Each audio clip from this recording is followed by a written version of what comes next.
TGR. Hey, what's up, guys? It's Rudy. And on the other side, we got... Ja boy, chicka, Onyx. Oh, man. What's up, dude? Talking about video games, playing video games, living life in my house. Yeah, that quarantine life. I Not love going it. I love it. Yep. Oh, man. So there a bunch of stuff has happened this week. A bunch of stuff. Considering. I know, right? Like I've been sitting here on my butt, and I get these notifications from time to time, and there were some big things that happened.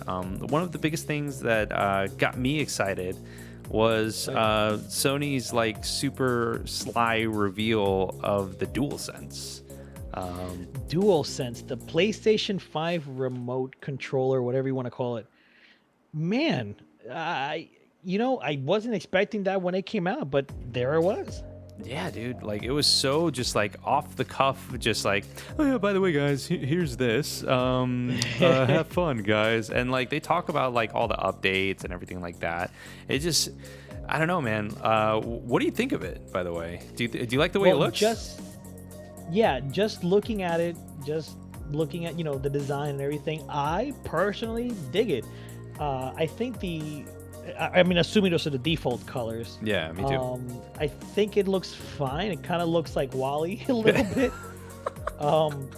But I'll be honest, or not Wally, Eve. Yeah. I was like, I know who you're talking about, but yeah. That's crazy, man. The color, I think the design is good. It looks good. Yeah. Do you feel like it was like too on the nose for like the Xbox controller? Well, see, this is the thing. Like, the Xbox controller, in my opinion, has one of the best designs of any controller. The Wii U Pro controller pretty much was an Xbox 360 controller. Mm-hmm. The Switch Pro controller looks like an Xbox One controller in a way. Mm-hmm. And there's a reason why that is. The thumbstick placement, the button placement, it's all really, really ergonomic and really well done. Yep. So I see it, and yeah, it does kind of look like an Xbox controller, but I think people are missing a lot of the key features, right? Like the thumb placement, for example. All PlayStation controllers do this. They put them like at the bottom, like parallel to each other, instead of one a little bit higher and one a little bit lower. That makes it a little bit hard to go from from your thumb to the buttons and things like that. So that makes it stand out. I still think it does kind of have a little bit of an Xbox-ish look. But it does stand on its own. It still definitely looks like a PlayStation controller. Yeah, I mean, correct me if I'm wrong, but that center area is still a touchpad, right? I would imagine. Yeah, have they officially said that yet? Huge. It's freaking humongous, man. I don't think so. I'm sitting here and I'm looking at pictures on like the computer, and it's me too. It's huge, It would be. They're doing something that the Xbox One controller did, and I'm very happy. The haptic feedback for the L2 and R2 buttons, thank you. That felt so good on the Xbox One controller. So I'm glad they're bringing that over to the PS5. Yeah, it's more immersiveness in regards to the gameplay and the experience. I'm hoping that the battery life is legit. Everything's going to be charged via USB-C port, so that's a good thing. But they still have the lights that are on the sides. I don't know what that's for. I don't know if they're going to come out with like a PlayStation camera like they did with a PS4. And do some crazy VR stuff. Who knows? Yeah, they just said they changed the position of the light bar to give it an extra pop, whatever that means. Yeah, that's whatever. If the functionality is there, then I understand it. But if it's not and it's just there for looks, then I'd rather turn it off and save battery. If I'm honest. No, with indeed. you. I mean, they never even give us that option for the DualShock 4. You could put it lower. I know you could dim it. You can have it high. You can have it turned off. It's so idiotic, but whatever. Yeah. But no, dude, I like it. It gets me excited to see what the console is going to be. I mean, this is exactly what they did with the PS4. They they're like, hey, by the way, here's the controller. I remember I bought the controller before the PS4 even came out, and I plugged it in, and I was playing on the PS3 while I was connected via USB.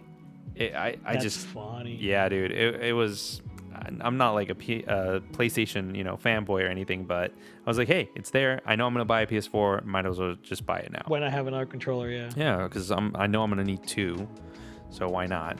But yeah, man, definitely excited about that. I'm definitely curious if this is gonna work with Google Stadia. That's for sure, because Are you? Yeah, because everything works with Google Stadia, right? Especially since it's free now. That's a nice segue into our next point of conversation. You like that? You like that little segue? I really, really liked it. So, guys, this is going to be a very small section. We're going to call it the pre-post-mortem of Google Stadia.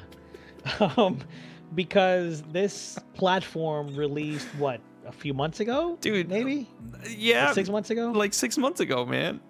It's crazy. And they gave out 2 free months for YouTube Premium members, like I think a month or 2 ago. Yeah. And then this week they're like, you know what? It's free for anybody with a Gmail account. It's like, oh, well, damn. Yeah, it's like that, man. Nobody is using it. Nobody is. I mean, the initial impressions and the reviews, because, dude, I had hope. That's the sad thing about it. We all did. The way they presented the idea of like, yo, you can stream this anywhere with anything, like. You can stream the best quality version of the game without having to downloads, installs, updates, nothing. It's just there. It's a great idea, but apparently, I mean, the launch wasn't the best, if I remember correctly. No, man. A lot of input lag. Yep. It was input lag, a lot of stutter, a lot of frame rate issues. Like, it was just, it was not good. And when you get games like Destiny, where multiplayer, you have to, it's a frame by frame game where frames count and frames matter. Like, it's not good. Same thing with, like, I think like SteamWorld and like a couple of other, like, what's it called, platformers were on there, and they had like one exclusive from Tequila Works that was in there, if I remember correctly. Like, Panzer Dragoon is even coming to it. No way, are you serious? Yeah, the remake. I did not know that. Holy crap. It's coming to Stadia. I don't know how how it'll do or whatever, but it is coming to it. Dang, man. Dang. Well, rip. That's for sure. Yeah, that's how I feel. When I saw this, it was like, literally, like, you guys had a decent run, I guess. Yep. Thanks for ruining another product that had, some sort of innovation and stuff. Google. Yeah. I mean, Google's notorious for that, man. They're notorious for being like, here's an awesome idea, here's an experiment. Let's put money into it because we charge, so much for ads. Because we have so much money. Exactly. Google. We make billions of dollars, and let's see what happens. And the idea, the concept is cool. I just don't think the internet infrastructure in the United States particularly is ready for that. Because in comparison to like the rest of the world, like, our internet isn't really that great. We're behind a lot. Yeah. So I don't know, but speaking of, like, futuristic stuff, have you ever heard of Final Fantasy VII and their setting? Oh my god. Yeah, Midgar in the futuristic setting. I love it. Good try, man. Thank you. A for effort. I'm sitting here petting my cat while I'm doing all this. Good. But yeah, so no, man. I wanted to bring this up. 7 Remake is coming out, right? Right. Literally tomorrow. Yeah, in a few hours. At the time of this recording, anyway. Yeah, it's 8 o'clock. Yeah, exactly. So I wanted to bring up a question that I read. I read a thread on Reset Era, and it was actually kind of a really interesting point. This isn't the full game, right? We all know that. It's this 7 Remake, which is not titled Part 1 or anything. It's just Final Fantasy VII Remake. All right. Is not the full game. And when that was first talked about or advised to people, I mean, fans were mad, right? It was like, I'm not experiencing the full game. That's not cool, whatever. But this poster made a pretty good point. He said 2 things. Once you have the hype period leave for a game, right? When the game finally comes out, you're kind of left with that, oh man, the hype is gone. Now, yes, I have the game, I'm playing it, I'm enjoying it, I'm loving it, but once you finish it, that's it. You move on to the next thing. Right. So with the episodic type release, you will always have something to look forward to. I mean, not always. Eventually, you're going to get to the end, right? Right. But it's a much longer period of being excited for this piece of media. And the other thing was how they can expand upon the universe. Because Midgar was a very short section. And though the game, according to some early reviews that I read, may have some padding, most of the additions were good. One reviewer even said as far as saying like, Final Fantasy VII Remake is the game you remember, but how you imagined it. Does that make sense? Yeah, totally. Yeah. And that's nostalgia. In regards to nostalgia, just to build on that, like that is a very, very fine line. Like Right. to do that and it, fall into that line, because like I said, like I don't have any nostalgic ties to it whatsoever. For someone to do that and Square Enix to like pull that off is actually pretty amazing. No, absolutely. I mean, the team was very devoted to like doing a new game, but also paying homage and respect to the original. But again, I just posed a question to you. Now that the game is finally coming out, it is getting pretty good reviews. People are very happy with it, and they're saying that the fact that it's episodic doesn't really hurt it as much.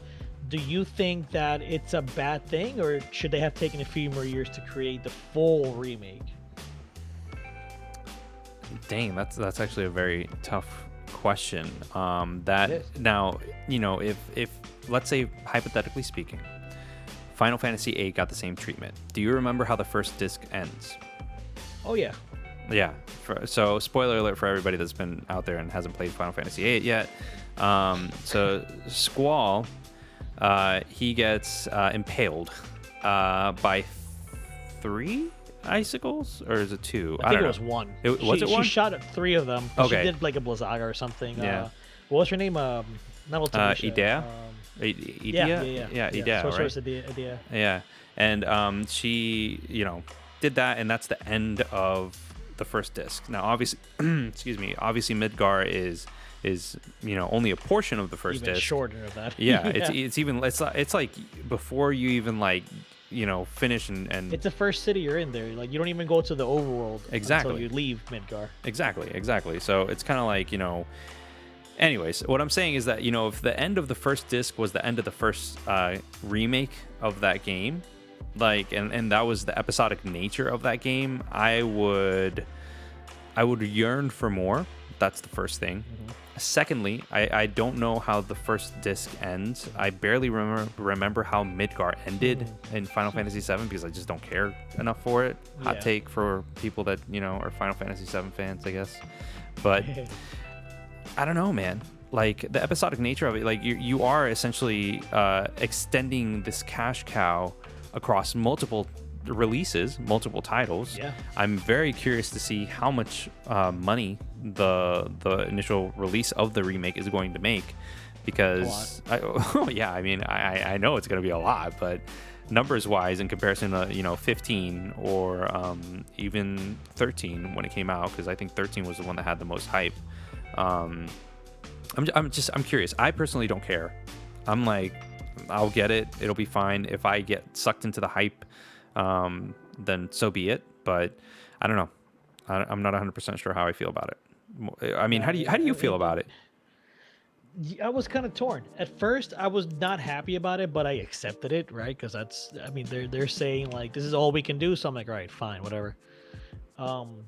But now I'm kind of thinking about it, like, maybe it wasn't a bad idea. Like, this game, if you look at it, it is a AAA game. Like, it's got polish all over the place for the most part, and it is arguably the most popular Final Fantasy game. I'm pretty sure 7 sold the most, if not, like, it's one of the higher selling ones. Yeah. So, yeah, man, I'm not happy with it because I would have preferred the full experience in one go. But I guess what are we gaining from the expansion of Midgar and potentially the expansion of whatever comes in part 2 or in 3 or whatever, versus what are we losing if we had a full game, in one go? That's very, very, very interesting. I'm very curious to see how it will affect the story. I don't know. Who knows? Maybe playing this remake will entice me to go play the original and actually finish it. I'm sure. I mean, you definitely could do that. Disc 1 ends in a very, very good place. Just say that. Does somebody die? Possibly. Spoilers for a 23-year-old game. Oh man, but no, I'm definitely curious to see how everything will go. I don't know. Indeed. I'm kind of indifferent towards it. Let me just put it to you like that. Like the whole episodic nature of it. Like I don't know. Final Fantasy. This is the first Final Fantasy that I will ever play that is like this. I don't know if like you could consider 14 or 11 to be similar. I guess if you nature. look at the 13 trilogy, you could say it's kind of similar. If you want to say like 13 is part of, part 1, then part 2, and part 3, Yeah. Lightning Returns. But those were released like, I guess, as standalone games. Right. All right. I don't know. I don't know. I'm just kind of like whatever at this point.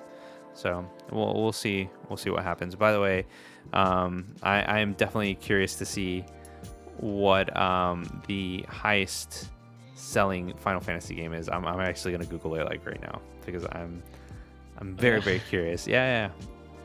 And there's I can only tell you because I have it pulled up. Oh, you do? Oh, and what is it? I do. Look at us thinking the same. So Final Fantasy VII sold 13.158 million. Wow. And then Final Fantasy, I think the second one, is, hold on. Final Fantasy 2? Right now. So it looks like, oh my god, dude. Yeah, this is, I think it's the best selling Final Fantasy game. Wow. Because Final Fantasy 3 sold 4.7. Final Fantasy 4 sold right under 5 million. Mm-hmm.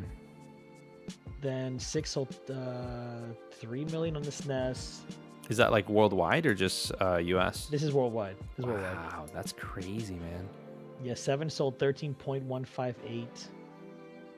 And then, oh god, yeah, 8 only sold 8.8 million. And then 9 sold 5.9, 10 sold 9.25. So yeah, according to this list, which is fandom, that's what it says.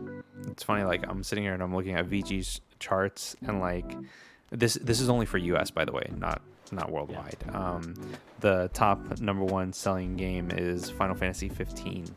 And then number 2 is Final Fantasy 7, then 13, then 10, then 8, then 12, then 10-2, then 9, 10, 10-2 HD remaster, and then 11. That's crazy. Yeah. That's nuts, man. Yeah, wow. But 7 is definitely the best selling, man. Oh yeah. Followed by like 10. Like I believe it. 10 has been re-released on every console ever since, the first one came out.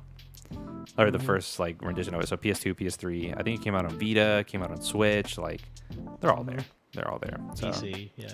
Everything. So I don't know, man. I'm definitely excited to see what's gonna happen. But no, aside from that, that's pretty much all I have to say about it. Indeed. Yeah. We'll see how the game, is when we receive our copy sometime in the next week. Yeah. Definitely.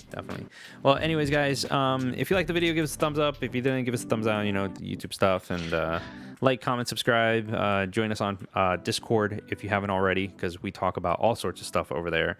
All sorts of stuff. Oh yeah, totally. And then if you want to support us directly, there's always Patreon or the YouTube membership, where you get to see stuff early before other people, like this one. Indeed. This video. Indeed. So anyways, guys, we will catch you on the flip side. Ciao. Later, guys. Hope you enjoyed the video. If you want to see more, stay up to date, subscribe, hit the little bell, and join our Discord. If you want to support the channel, please check out our Patreon or hit the join button below. As always, thanks for your support and thanks for watching.